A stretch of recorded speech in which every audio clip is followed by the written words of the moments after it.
So today I'm talking with Barbara Loomis, a restorative exercise specialist and certified practitioner and educator of Maya and Chinese abdominal therapy. That was a mouthful. Anyways, hi Barbara. Thank you for being here with me today. Yeah, thank you for having me. Great. So I wanted to start by saying that I really loved the quote on your website where you say that you combine ancient healing techniques with the science of biomechanics. I think that's amazing because it's something along the lines of what I do in terms of applying holistic methods with the science that's proven to work for people. So maybe you can tell me a little bit about what it is that you do and maybe a little bit more about that quote. Sure. So, as a restorative exercise specialist, I focus on the biomechanics of natural human movement for optimal function. And before I was a restorative exercise specialist and I was just doing the Maya and Chinese abdominal massage, if a woman came in to see me for a retroverted uterus, where the uterus is tipped back against the rectum, and then she walked out of the office with her high heels on and got in her car and sat with a post-tilt, so with a pelvis tilted backwards. Yeah. That would, and then she sat all day on her sacrum and her tailbone. The retroverted, or the uterus would tip back again towards the rectum, and so it'd undo all the hard work that we did. Oh, right. So in the Maya tradition, or what I learned from Dr. Rosita Arvigo, who's a naturopathic physician, she specializes in muscles and ligaments, and so she combined the Maya work that she learned from Adana Ponte, one of the last Maya shamans of Belize, as well as some Maya midwives.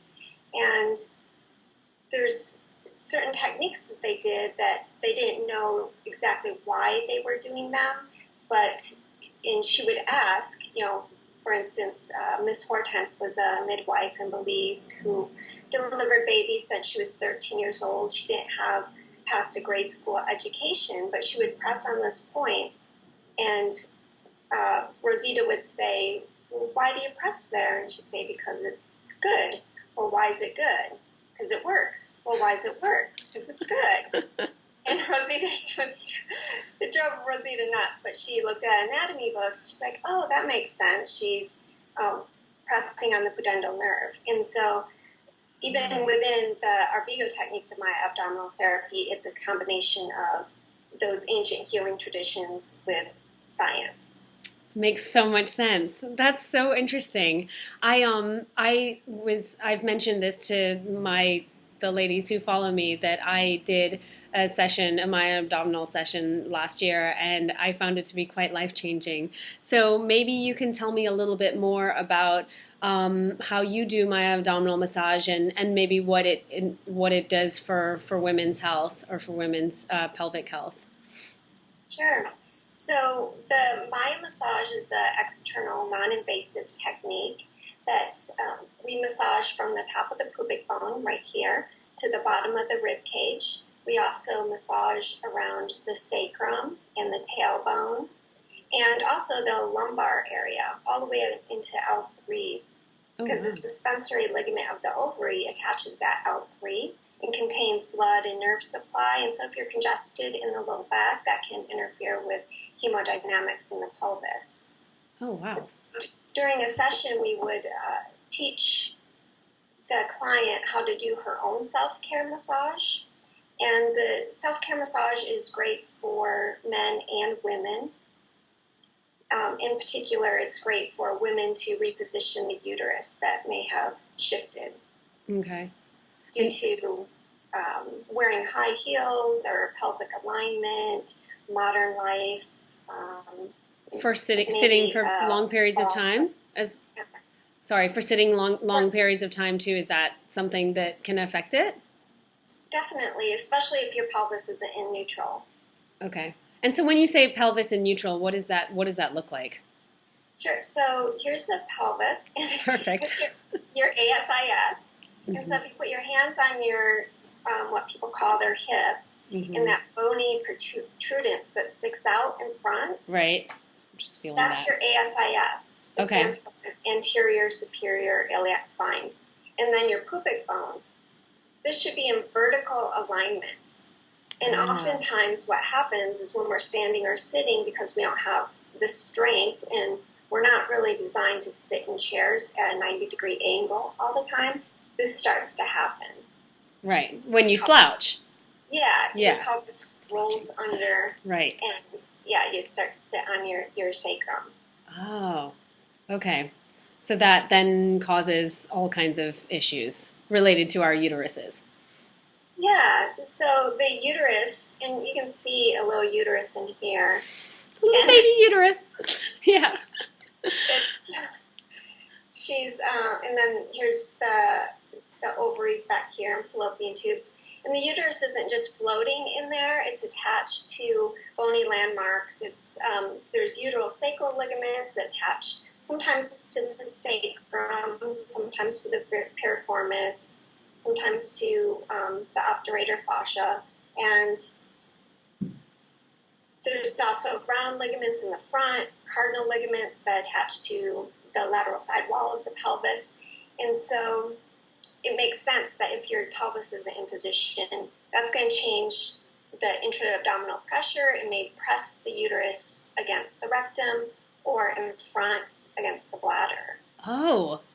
See, that is so amazing to me because I think so many people just think that the uterus and the ovaries are sort of just floating and aren't attached to anything. So the fact that you're saying that they're attached by ligaments to all these different bones in your pelvic area makes so much sense to me. And so it makes sense that when we have bad posture, that it will ultimately affect our reproductive organs.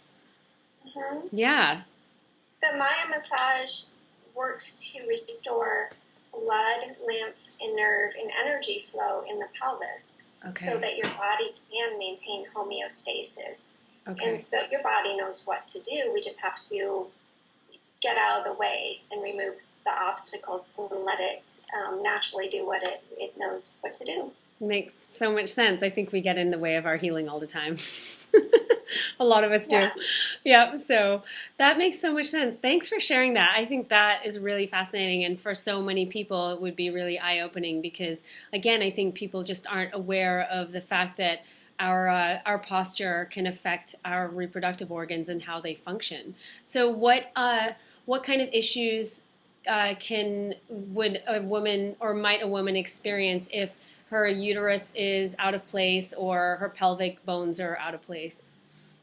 Sure. So, this is Margot. Hi, Margot. She's really cute. She's a happy uterus. So this is the fundus, the very top, and here's her fallopian tubes. And ideally, she's positioned slightly over the bladder. So the bladder would be right here, right, and the rectum back here. And so she can even be flexed forward. Okay. And if you can imagine the uterus being flexed forward like that, she's going to have to cramp and twist to get the blood out of the top of the fundus every month she bleeds. And if she's far enough forward, she can be pressing on the bladder. And so women may notice frequent urination, but not a lot of pee comes out, a lot of urgency to pee, especially right before and during your period when the uterus is heavier. Okay. Your uterus normally weighs about 4 ounces when you're not menstruating, but can double in size to 8 to 10 ounces right before and during your period. So that's a lot of extra weight on the surrounding organs or blood supply. And so if she's tipped backwards, she could be pressing right against the rectum, my hand being the rectum. And in that case, you can get pencil-thin stools, even foul-smelling menses from toxins from the colon seeping into the uterus, more cramping, a backache during your period or right before when the uterus is heavier, fertility issues, chronic miscarriages. Wow. Yeah, and the uterus can also tip to the left or to the right, which could, kink a fallopian tube, cause heaviness or lack of blood flow down one leg. Like I've seen women who were pregnant and their uterus was shifted over to one side, and one foot would be cold and kind of purple, another one white. So you can see how when you move the uterus back to center, you get improved blood flow down the legs. Wow. So it really is the center of a woman's universe, literally. Yeah. Yes. That is so fascinating. I didn't, it's so funny. I don't think anybody really realizes the profound connection that our uterus position might have on all these different parts of our bodies. And especially like what you were just saying with when you're pregnant, it probably exacerbates all of these issues to begin with. So once a woman has done a Maya and abdominal massage or seen you for something along those lines, what typical results can they expect to see? Well, in the first 3 months of doing your Maya abdominal massage self-care, you may experience a different kind of blood flow each month. Sometimes you might experience more cramping or more blood. Yeah. It's been my experience that the periods get better right away, but everyone's different. So in those first 3 months, your uterus is going through a cleansing. Okay. And so we combine the Maya massage with the bajos, or the vaginal steams, to help aid in the cleansing of the womb. Okay. And usually by 3 months, women are noticing a brighter red oxygenated blood. But before that, they may notice like a brown, dried blood that looks kind of like coffee grounds, or even tar. Women have explained it looking like tar. And some women pass what looks like flesh from their womb. Okay. It happens when women haven't bled for years and they're in menopause. They'll have another cleansing of the womb. Oh, wow. Okay. So, and so when, maybe you can tell me a little bit about the vaginal steam, because I think that that's something that a lot of women don't know anything about either. Sure. It's a tradition in Central America and also Korea. There's a Korean spa here in Portland that has a vaginal steam room where you can sit and have tea and steam your vagina with other women. Oh my God, I love it. That's awesome. High-end spas offer it, but it's kind of expensive in the spa, but nice to be pampered. But you can do it for pennies at home. Yes. There's special vaginal steam chairs. They're around $100. They look nice. They're wooden. I have a U-shaped shower chair that I bought on Amazon for $40. You can also do it on the toilet. You just have to clean out the toilet really, really well under the rim and everything. And then you take a handful of herbs, dried herbs, or a quart of fresh herbs. You put it in a soft boiling water. Yeah. And put the lid on, and you let it steep. And then for about 10 minutes. And then when it's cool enough, I test it with your wrist. You still want a steam coming out, but you don't want so hot that you're going to burn yourself. The mucous membranes of the vagina are very sensitive. That would really suck. Yeah. Yeah, you don't want to do that, and it should feel good. Okay. And you take this steaming bowl of herbs and you place them under your vaginal steam chair, or if you're using the toilet, wrap it in a towel to protect the porcelain. And, well, first with the toilet, you have to flush it, turn off the water valves, keep the water out. And then you put your bowl of herbs wrapped in a towel in the toilet. And then you sit on it, undressed from the waist down, except for keeping your feet warm.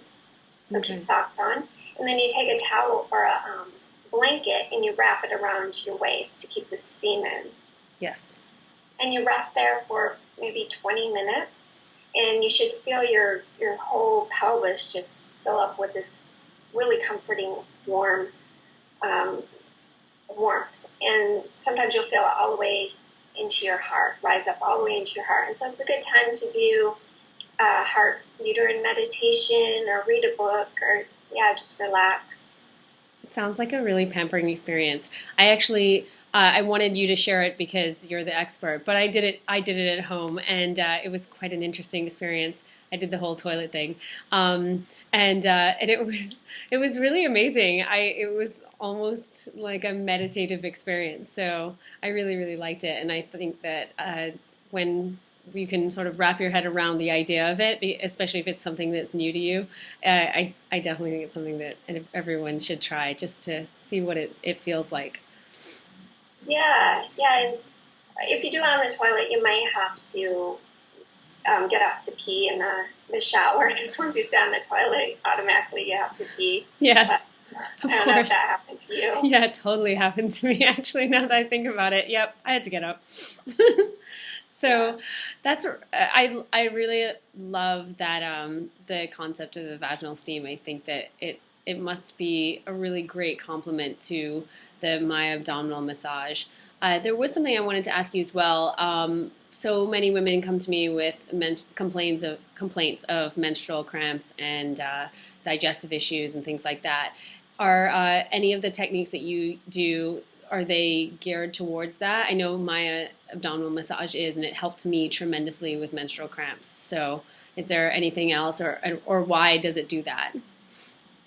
Yeah, so with the Maya massage, it helps with menstrual cramps because the uterus, if the uterus is out of alignment, then you're getting lack of blood flow and lymph flow. And so when that happens, acidity builds up and pain results. And also the uterus may have to, like I said, cramp and twist and turn to get all the blood out every month. Right. And so once the hemodynamics are restored in the pelvis, there's less cramping, but also helps to balance hormones. So it helps with communication between the ovaries and the anterior pituitary glands, because a lot of hormones are carried through the blood and nervous system. And so you're working to restore that. And then with the Chinese abdominal massage, I may incorporate some liver work with painful periods, because the liver processes all the hormones. And so if that's backed up, then blood can pool in the pelvis, for one, and cause hemorrhoids. And also those hormones that aren't being processed recirculate through the blood and send outdated messages. And so it makes sense to bring the liver, give the liver some love. Absolutely. I know it's so aligned with what it is that I do, because I talk very specifically about hormones and how they function, and the fact that if you're not getting adequate blood flow to your pelvic area, there's going to be an issue on a chemical level. And then of course the liver as well. Our livers are so important to hormonal health, and people don't usually make that connection. So I love that you view it from a more physical standpoint. Whereas I'm usually talking about it more in a cleansing / food-based way. So I appreciate that sort of point of view as well, because I think that it's really important to see it on all different levels. And then, of course, there was one other thing I wanted to ask you about, fertility. And you mentioned it a little bit in the beginning, but fertility issues are a really big concern for many, many women in the U.S. and now worldwide. What techniques do you use to address fertility issues that women might be experiencing? Well, the Maya massage, we ask women to give themselves 3 months of trying not to conceive, which I know sometimes by the time they find a APMAT or Arvigo Techniques of Maya abdominal therapy practitioner, they've tried everything else and they're like, oh my God, I'm not taking 3 months off from trying.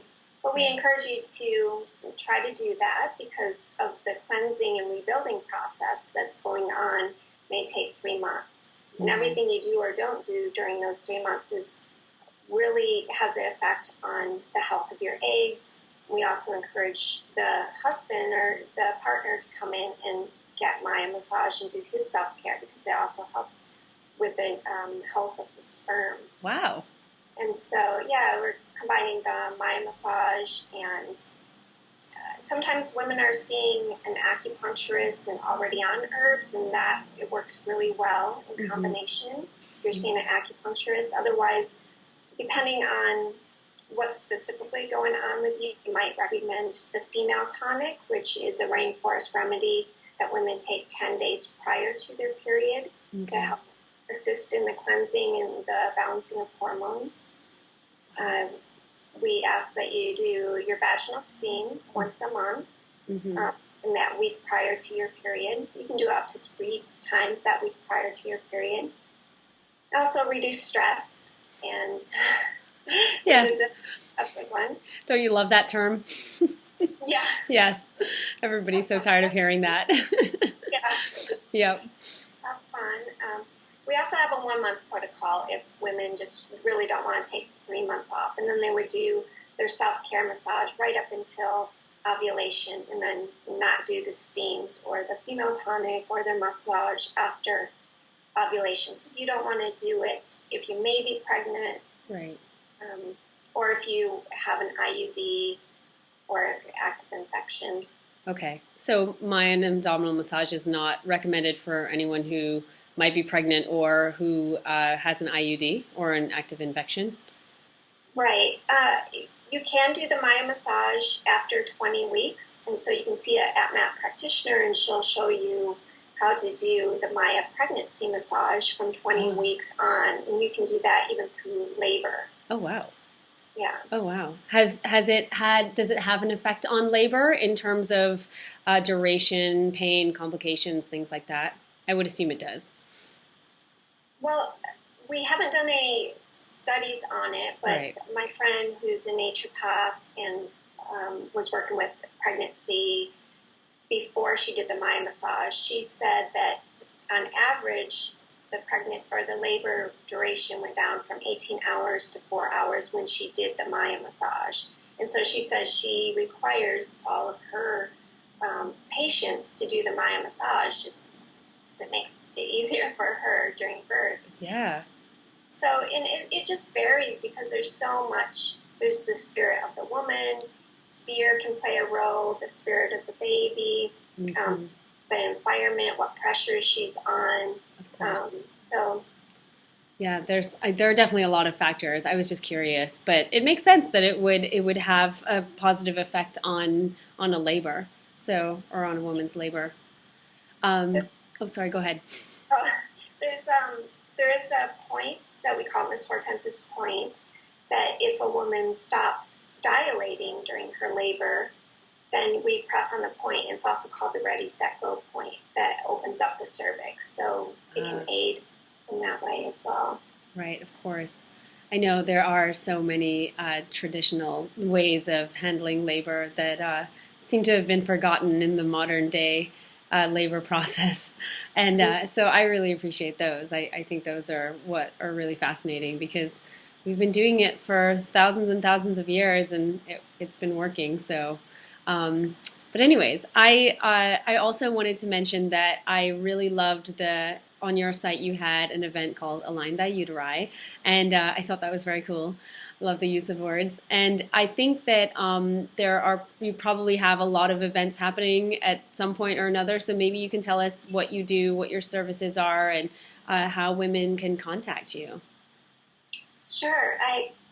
My website's nurturance.net. That's NURTURANCE.net. And I also have a blog. It's called alignmentmonkey.nurturance.net. You can get to it from my website. But on the blog, I have the instructions on how to do a vaginal steam. I also have the fertility protocol and a lot of alignment stuff on there. So lots of good free information there to check out. Awesome. And I teach a 3-day or a 2.5-day workshop called the Arvigo Techniques of My Abdominal Therapy. And that's level 1 training, so it's just for self-care. But it is a prerequisite for anyone that wants to go on and become a professional.